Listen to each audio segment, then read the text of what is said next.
I find myself scared some of these days. Does that happen to you? At least sometimes? Yeah. The deep cruelty that I see in our politics scares me. Yeah. The the ways in which we walk by suffering and don't attend to it scares me. Yeah. So I get scared. Maybe you get scared too. Yeah. When my son was really young, just a boy, at age 4 or 5, something like that, I remember coming into his room one night and saying goodnight to him, and I was just about to turn off the lights and settle him in, and he said, "No, Dad, don't close the door, don't turn off the lights." And I said, "Well, why? How come?" And he said, "There's monsters." You know, often kids think they're monsters. And I said, "Well, where?" "In the closet. There's monsters in the closet."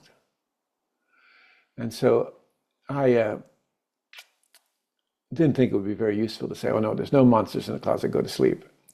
So instead, I jumped into bed with him and I pulled the covers up over both our heads, and said, and we talked underneath the covers, and I said, "They're there? You think they're there?" "Yes, they're there. I know they're there," he said.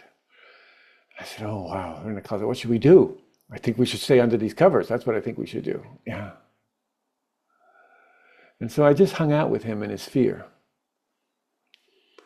Do you do that with your fear? Do you just hang out with your fear? Get to know it? See what happens? And as we stayed there in our fear, and he was accompanied by me, by someone who wasn't so afraid, I said, "Would you like to look?" He said, "I don't know." I said, "Well, we can look together. Come on, we can look together." And he said, "Okay." And so we climbed down off the bed and down onto the floor, and we brought the pillows with us, and we crawled hand over hand, on our bellies to the closet. And then I said to him, "Okay, I'm going to open the door. And when I open the door, you throw those pillows in at the monsters and we'll see what happens, okay?" I don't think it helps to turn away from our fear. I think it helps to recognize it and then sometimes go toward it and then meet it. So I opened the door and he threw in the pillows and the things, everything came crashing down off the shelves, his toys and this and that. And we looked around and lo and behold, there were no monsters in the closet. Yeah.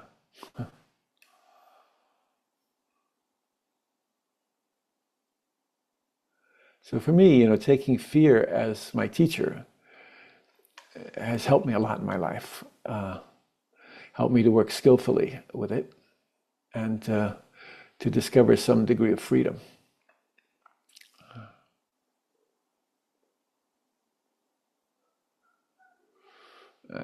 It's become obvious to me over the years that operating from a place of fear means that I have very little trust in reality. It means that I often feel separated from others and from the unity of reality. And for many of us, this can become our default position. Yeah.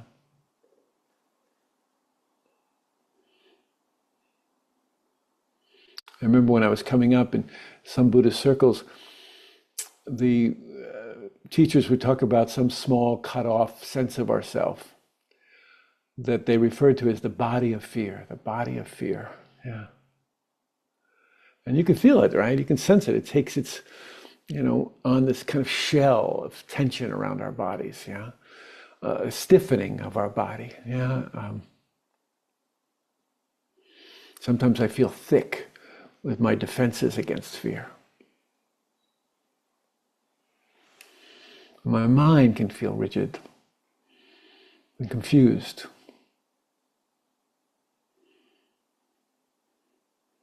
And almost almost always my heart closes.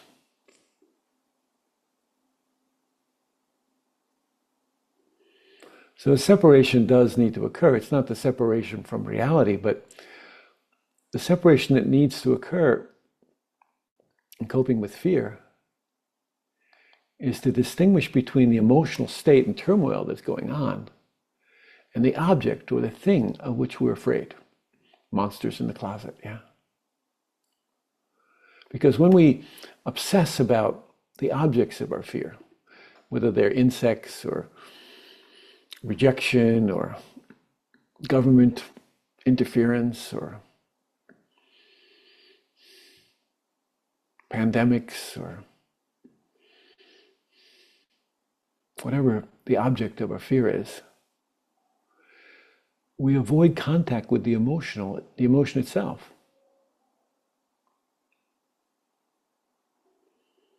And sometimes, like monsters in the closet, the thing we're afraid of doesn't even exist.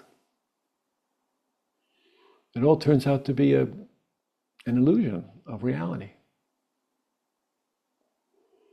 So when we discern the difference between the emotion and the object, we can see the part it plays in the process. And then we can begin to unhook, if you will, ourselves from overwhelm. We can relax. And temporarily, we could say, hold the fear in the container of the body. That's why sensing the body is so important. And then supported by steady breathing, by contact with the body, the beliefs and the assumptions and the memories and the stories that underpin our fear, well, they can become evident. And we can begin to reduce our reactivity. Yeah. That makes sense to you? Yeah. So when I was a kid, my parents were violent. And they were, both were alcoholics and sometimes very violent. And so when I came home from school, I never knew what was going to happen. Yeah. And I can remember it so well, opening the front door of my house and pushing the front door of my house in to enter my house. And I didn't know what I'd find on the other side. I was always scared, always scared. I didn't know if I'd find someone laying on the floor or with some thing that they were going to hit me with. I didn't know. And so it scared me. And then many, many years later, when I was learning to meditate, we had this, on retreat, we had this process of paying attention, careful attention, moment to moment attention to everything we did, right? Standing up, sitting down, breathing, but also to opening and closing doors, I remember. I can remember this so specifically. The reaching for the door handle, the touching of the door handle, the coolness of the metal of the door handle, the turning of the knob, the pushing of the door. And honestly, when I first began to do it, it scared the hell out of me. I'd be on retreat and I'd do this activity that I was encouraged to do by my teachers, and I would get really scared. And it wasn't until I began to really bring my attention to that activity, to that moment to moment, turning and pushing and sensing the cold knob. Of course, I realized, well, it wasn't the door handle that was scaring me, and there wasn't anything on the other side of the door like there was when I was a kid. So I was able to uncouple from that fear of door handles and that fear which had so characterized my childhood.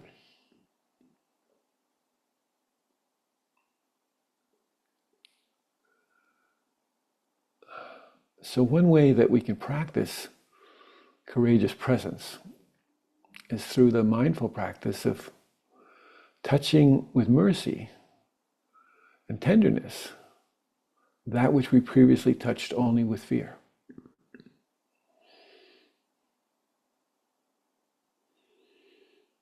opening doors became a central practice. I wasn't studying the text. It wasn't the Diamond Sutra that really helped me wake up. It was doorknobs.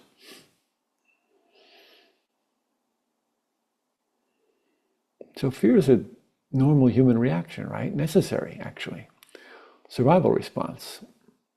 When there's threat, it generates helpful sometimes, or at least specific patterns of behavior.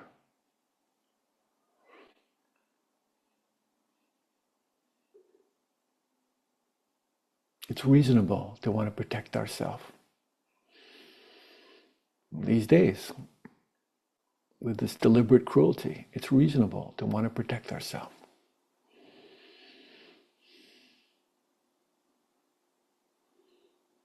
Yeah, living from a place of fear can narrow our lives, narrow our vision, shrink us down, to what's comfortable.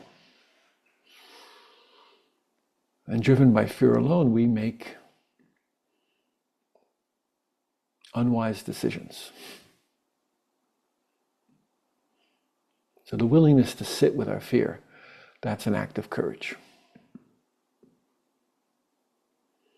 In the old text, they refer to the great and courageous bodhisattvas. These were beings who had the fortitude to stand with suffering that might bring the rest of us to our knees. And it's not really that such beings were beings without fear. Rather, they were able to maintain courageous presence while they were afraid. Open to fear, to be willing to hold it, to learn from it, to allow it to be a catalyst, a doorway to compassion.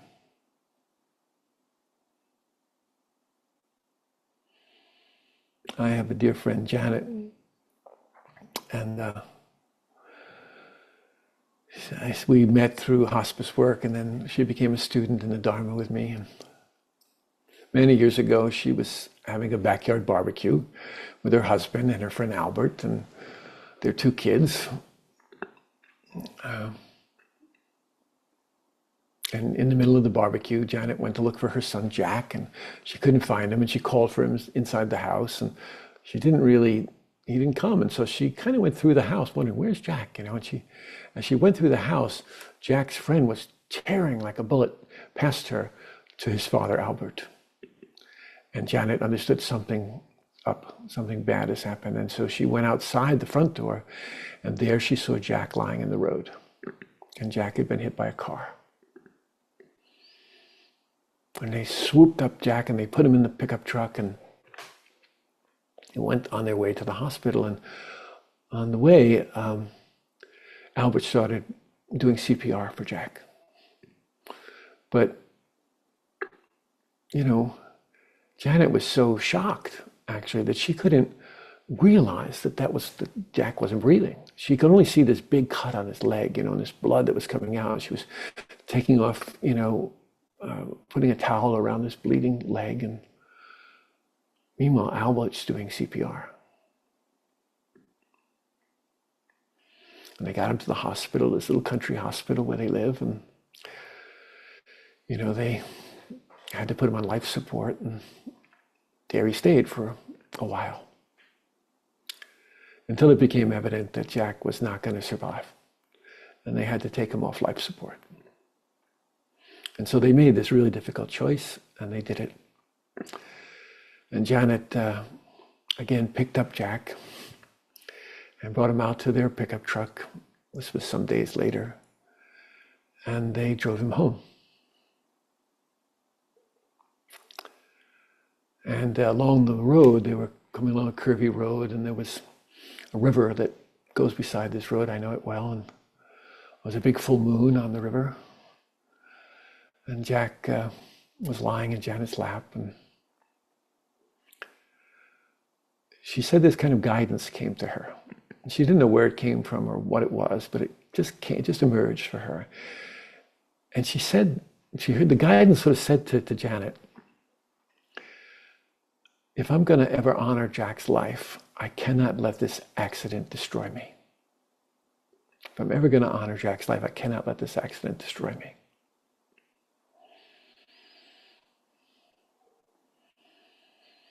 And a day or so later, they buried Jack.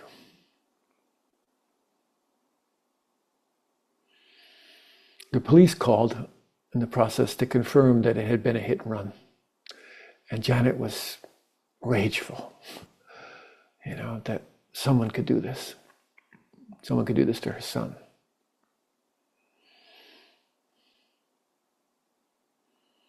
And then, some days after, there was a knock on the door.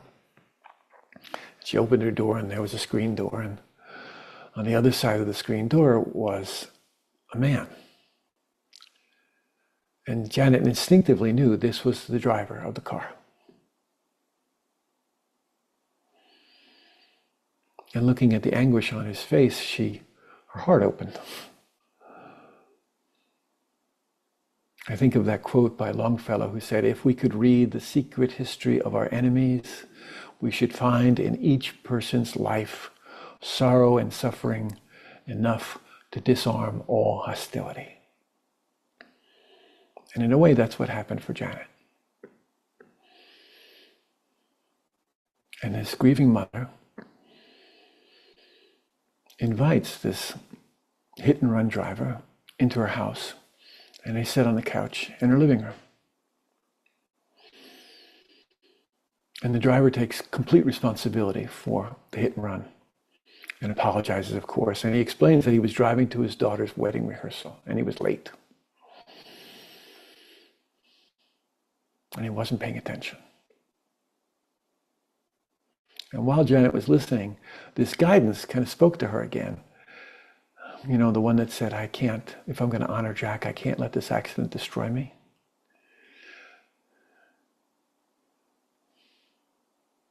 And in this moment, she said, it's the responsibility of all us adults, all four of us adults.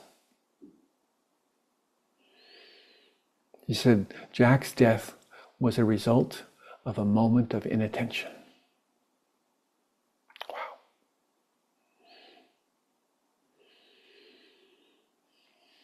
It took Janet a long time to heal from her grief. Neighbors helped, They dropped baskets of eggs on her porch, or flowers would appear on her doorstep.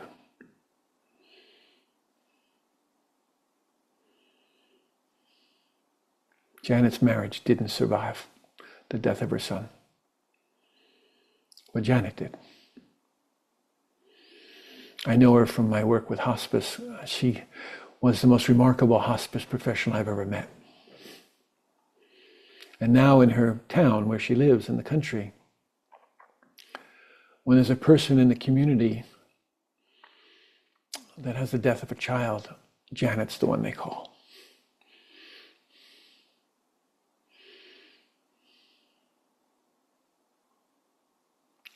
We like to tidy up life's uncertainties.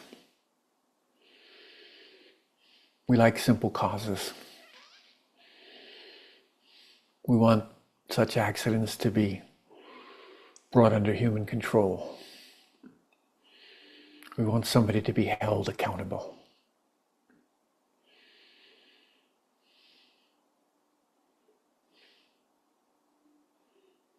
We want the outrageous and the impossible to be understood. And we want all this to alleviate our sense of helplessness.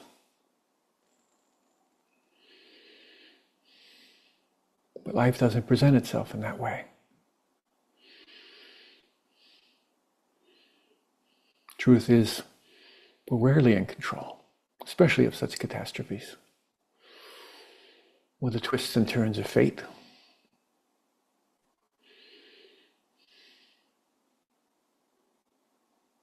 Ordinary people like you and I, practice courageous presence every day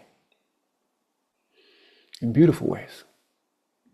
In the midst of all the chaos and the craziness that's happening, There's a man I know, his name is Julio. And Julio's a home health aide. He works in a hospital, he's a nurse's aide. And when someone comes into the emergency room, into the room where they do all the work with someone, and someone dies, it's Julio's job to clean up the mess. So he comes in and he picks up all the rags that are on the floor and closes the drawers to the, the supply drawers and the drawers that hold all the instruments. And he washes the body of the person who's died. And he leans over and he whispers in their ears, "I'm going to do my best to wash away all dust and confusion." Sometimes the nursing supervisor comes in and says, "Julio, we need the room. Hurry up, hurry up." But the other nurses on the floor, they protect Julio. They say, "Yeah, we got it over here," so that Julio can do his work.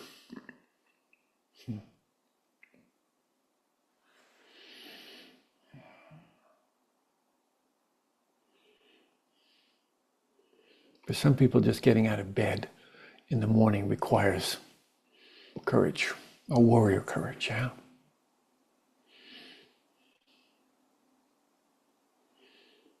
For a lot of us, we know about this warrior courage, that's motivated by honor and loyalty and commitment. We see it on TV sometimes, or we recognize it in first responders and soldiers.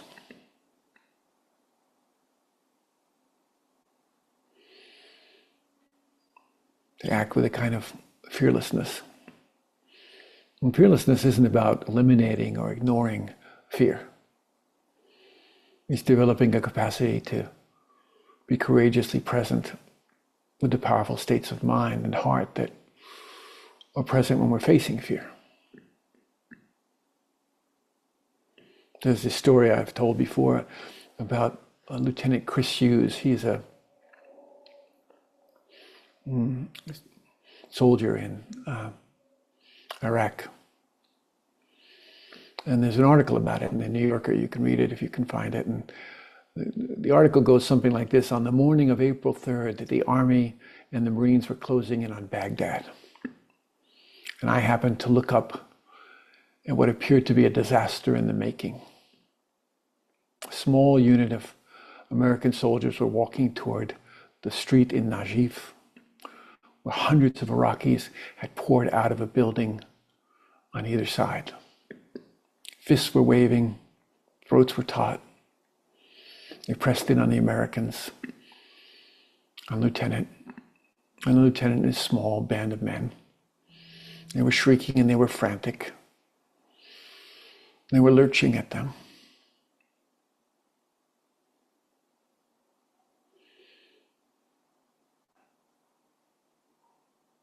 And the cameraman who was filming all this New Yorker reporter was watching it on the television. He was focused on the crowd. But the reporter said that he understood that somewhere along the way, somebody was going to fire a shot. And that shot would come from nowhere. And when the shot would happen, there would be a massacre. But at that moment, this American lieutenant, a young guy, he stepped in front of the crowd, in front of his old soldiers, and high over his head, he held his rifle, and he pointed his rifle toward the ground. It was a striking gesture. And then he told all his men to take a knee. And so they all knelt down on one knee. And then he told all his men to smile. One by one, they knelt down with all their armor and all their gear. And they pointed their guns at the ground. And they smiled. And the Iraqis fell silent, and their anger subsided. And the officer ordered his men to withdraw. Some months later, this reporter caught up with Lieutenant Colonel Hughes when he had rotated home somewhere in the Midwest. And he said,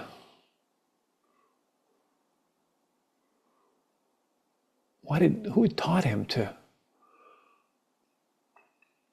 turn the muzzle of his gun against the ground and to have his men kneel? Was that particular to Iraq? How did he know how to do that?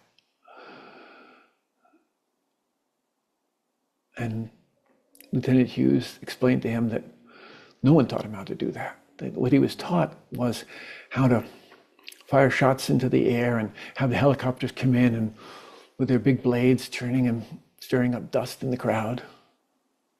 He said the problem when you shoot a gun in the air is that the next thing you have to do is shoot someone in the chest. And he said, the Iraqis were angry at us. And he thought what was really needed was a gesture of respect. We had invaded their mosque. And so the obvious solution was to express our respect. That's warrior courage.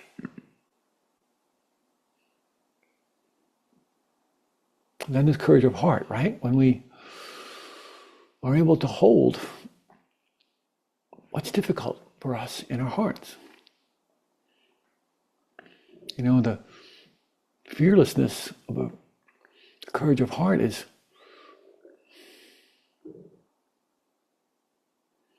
that we hold what hurts. And in the holding of that, sometimes what happens is fear dissipates.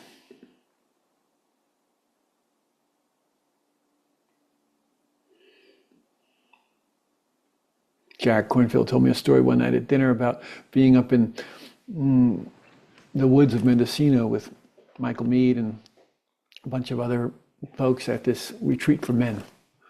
And in this retreat, in this log cabin building, there's a night when there's a process in which men come forward and express what has been difficult for them, or what they've done that was painful, or the harm they've caused, and all the other men witness it. And in this evening, this young gang kid from Compton, there were kids from Compton and Oakland and all over the place, and then there are these soldiers who come back from Iraq and Afghanistan. They were there at the time, and these young gang kids, they thought these guys were heroes. Anyway, there they were in this room, and this gang kid finally gets up the courage to step into the center room and tell this story about how he's coming home with his friends and they're walking down the street to a neighboring gang's turf, and they're walking along and cars come down the road toward them, and they realize it's the opposing gang, and guns come out the windows and they start firing, and this young kid jumps behind a dumpster to protect himself, and his friend tries to do the same, but his friend doesn't make it to the dumpster. His friend is shot. And he can't get out to get to his friends, and he just can't get to them. And so he has to wait until all this passes and the cars go by, and his friend dies. And he tells this story, and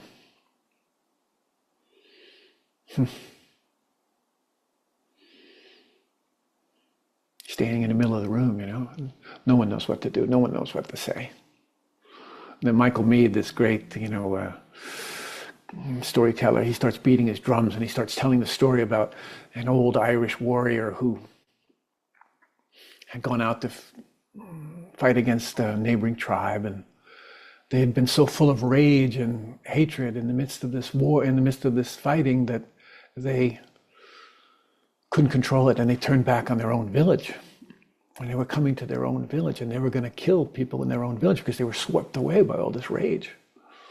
And so they asked the elders what they should do, and the elders were women in this village. And the women said, we go to the edge of the village, first fill big tubs with warm water, and go to the edge of the village, and we'll stand at the edge of the village bare-breasted. And when the soldiers came back, they saw all these women standing bare-breasted at the entrance to their village, and it stopped them, it shocked them. And they got off their horses, and the women grabbed them up, and they tied ropes around the men. And they immersed these men in this hot water. And then they began to sing to them the songs of their childhood, so that they could remember their souls. And as Michael's beating his drum and telling this story, suddenly all the men in this room surround these young boys, and they start singing to them. Singing to them.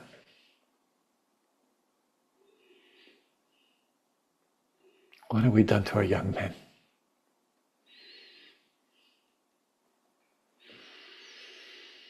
Courage of heart. And then there's this third kind of courage I want to just mention briefly, which I call the courage of vulnerability, right? It's the doorway to the deeper dimensions of our inner nature, our Buddha nature. Mostly we associate vulnerability with getting hurt, with weakness, with emotional exposure. So we avoid it at all costs.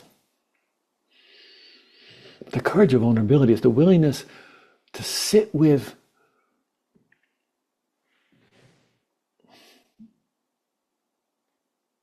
a driver who killed your child. It's a willingness to be open to pain, to be vulnerable to pain, so we can rediscover our basic goodness. And what this courage of vulnerability does is it introduces us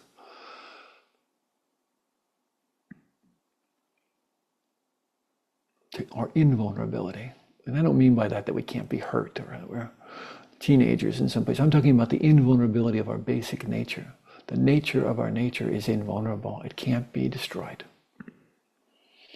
Our essential nature, our pure openness, is an undefended spaciousness.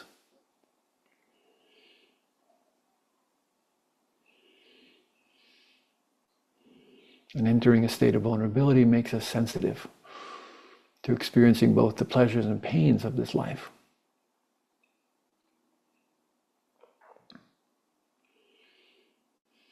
And this undefended vulnerability, what opens us to all the possibilities of what it means to be human. So paradoxically, the courage of vulnerability brings us to rest in the openness and our ultimate invulnerability. Yeah. With that, I want to bow and say thank you one last time, and wish you all very, very well. And please trust your practice. Trust the practice. Trust the practice. Yeah. Okay. Lots of love.